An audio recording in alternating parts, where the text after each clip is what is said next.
Hello दोस्तों। जैसा कि आप लोगों ने बिहार एपीओ के लिए फॉर्म फिल कर दिया होगा, क्योंकि उसका लास्ट डेट जो था वो 20 मार्च तक ही था। और ये भी पता होगा आप लोग को कि इसका एग्ज़ाम जो है 15 जुलाई को होने वाला है।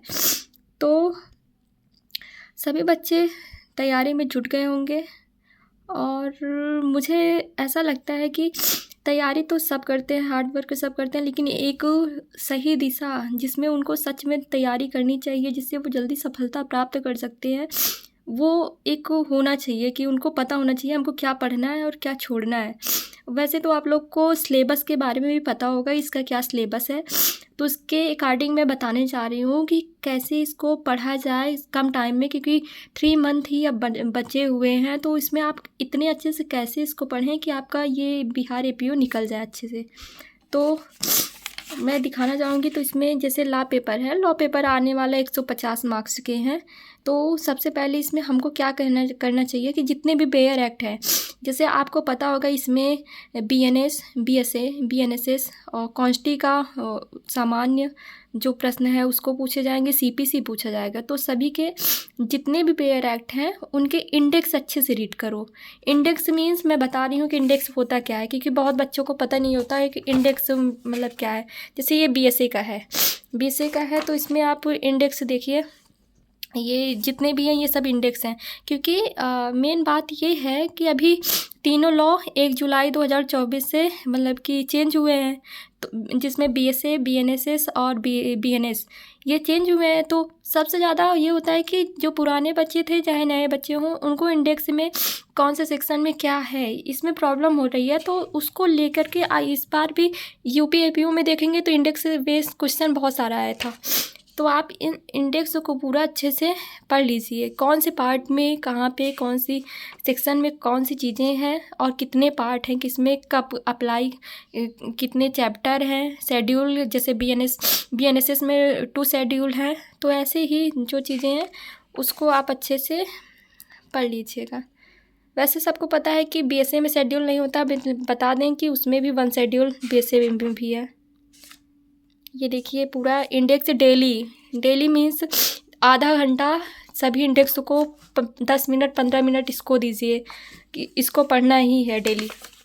और उसके बाद 3 से 4 बार, कम से कम 3 से 4 बार पूरे बेयर एक्ट को बहुत ध्यान से पढ़ना है। मीन्स आप जब इसको पढ़ोगे अंदर का ये चीज़ें यहाँ से, जब आप भारतीय साक्षर अधिनियम की जितनी भी धारा है उसमें जब आप अंदर का पढ़ेंगे तो प्री के जो क्वेश्चन आते हैं ज़्यादातर बेयर एक्ट बेस ही रहते हैं, कि पूरा ज़्यादा उसमें रहते हैं, केवल केस लॉ को छोड़ के। वो भी केस लॉ जो होते हैं वो प्रीवियस ईयर के ही रिपीटेड होते हैं, चाहे अदर स्टेट का ले लीजिए। सबको अगर आप अच्छे से पढ़े हैं तो वो भी सॉल्व ही हो जाता है इसमें। ये पूरा आप इसको ध्यान से पढ़ेंगे तो सभी क्वेश्चन अच्छे से सॉल्व हो जाएगा। आपको धीरे धीरे 2-3 बार पढ़ लेंगे तो चीज़ें याद होती रहेंगी क्या कैसे है। उसके बाद जब आप बेयर एक्ट इंडेक्स रीड कर लिए, डेली कर रहे हैं, उसके बाद बेयर एक्ट रीडिंग कर रहे हैं अंदर का जो पढ़ रहे हैं, तो उससे रिलेटेड तुरंत ही आप उसका क्वेश्चन सॉल्व कर लीजिए। क्वेश्चन सॉल्व करने के लिए सिंघल्स की बुक है, उसके बाद परीक्षा मंथन की बुक है। मैं दिखा रही हूँ आपको परीक्षा मंथन की बुक। ये तो मेन ये इसमें दिए गए हैं, ये मैंने लिया था यूपी एपीओ के लिए, बट वही सेम रहता है। तो जिसके पास अगर बिहार एपीओ का लेना चाहता है तो ले ले, लेकिन ये सेम सिलेबस है, केवल उत्तर प्रदेश पुलिस अधिनियम और नियमावली को छोड़ करके सीपीसी ऐड कर दिया गया है बस, और नहीं तो सिलेबस मेन सेम ही है वैसे ये। तो इसको आप पूरा जो टॉपिक आप पढ़ रहे हो उसमें इसमें बेयर एक्ट रीडिंग कर रहे हैं, उसके बाद 3 बार या 1 बार जितना भी पढ़ रहे हैं उस टाइम पे, उसके बाद आप क्वेश्चन सॉल्व करेंगे तो आपको पता चल जाएगा किस पार्ट से ज़्यादा क्वेश्चन आ रहे हैं, किस स्टेट में, जिस स्टेट को आप फोकस कर रहे हैं इसमें ये पता चल जाएगा इसमें ये क्वेश्चन पूछा गया, तो आप उस पर फोकस करेंगे ज़्यादा कि हाँ मुझे ये पढ़ना है, इस पर ज़्यादा ध्यान देना है, इस पर कम ध्यान देना है। वैसे इंडेक्स रीडिंग पूरी करनी है हमको, पढ़ना भी पूरा है, लेकिन इसमें होना है कि किस पे हमें ध्यान ज़्यादा देना है और किस पे कम देना है। और इसके बाद पहले से भी जितने भी, हाँ, जुडिशरी के जितने एग्ज़ाम हुए हैं, आपका जैसे घटना चक्र आप लेंगे तो उसमें प्रीवियस ईयर के हर स्टेट की चीज़ें आ जाती हैं कि उसमें सब स्टेट का दिया होता है कि इस स्टेट से ये क्वेश्चन आया था, तो उसमें आपका एपीओ का भी, जुडिशरी का जितना होता है, अब घटना चक्र आ गया है तो उसको भी आप पढ़ेंगे तो बहुत अच्छा हेल्पफुल रहता है। जैसे उसमें एपीओ जो भी एपीओ हुआ था यूपी का, उसमें से क्वेश्चन आए थे, बहुत सारे क्वेश्चन आए थे। तो आप 1 या 2 बुक रखिए प्रैक्टिस के लिए, उसको मल्टीपल टाइम उसको रिवीजन करिए, तब जा कर के आप क्वेश्चन सॉल्व कर लेंगे अच्छे से। वैसे लॉ पेपर में उतना बच्चों को दिक्कत नहीं होती है, सबसे ज़्यादा दिक्कत होती है उनको जीके जीएस में। जीके जीएस जो है वो 100 नंबर का है,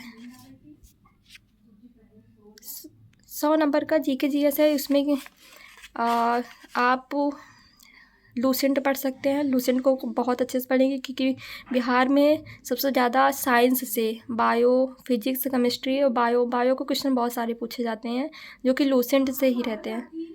तो आप अच्छे से लूसेंट को पढ़ सकते हैं, घटना चक्र के क्वेश्चन सॉल्व कर सकते हैं। और करंट के लिए, करंट का भी इसमें रोल है, तो जैसे उसमें 10 नंबर का था यूपी एपीओ में, तो इसमें भी करंट का रोल है। तो आप स्पीटी 1 ईयर का ले सकते हैं या फिर घटना चक्र आई जो आती है 1 ईयर का, अर्धवार्षिकी भी आती है, तो आप उसको ले सकते हैं, उससे अच्छे से उसको पढ़ सकते हैं, उसमें से क्वेश्चन आ जाएंगे।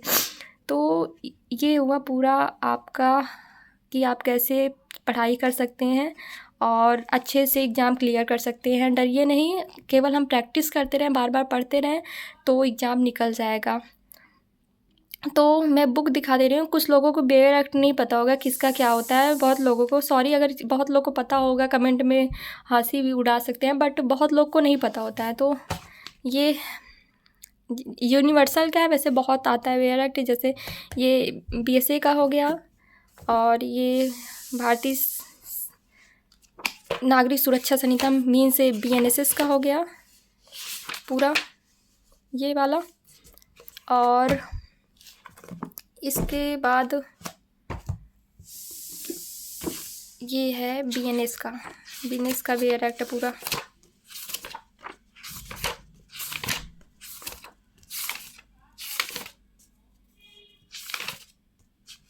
ये पूरा बीएनएस का बेयर एक्ट है। और फिर ये सीपीसी का है। सीपीसी का ऑर्डर, रूल बहुत अच्छे से याद होना चाहिए, किस ऑर्डर में किस में क्या है। जैसे ऑर्डर 7 में प्लेंट दिया गया है, ऑर्डर 6 में प्लीडिंग दिया गया है, तो वो सब अच्छे से याद होना चाहिए आपको।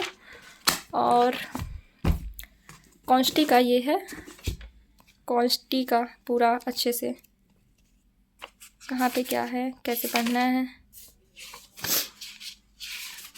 पूरा खूब अच्छे से बेयर एक्ट रीडिंग जितना अच्छे से करेंगे उतनी ही सरलता से आप क्वेश्चन सॉल्व कर सकते हैं। ये है पुरानी है मेरी, बट इसमें मैं अपना ऐड कर ले रही हूँ न्यू।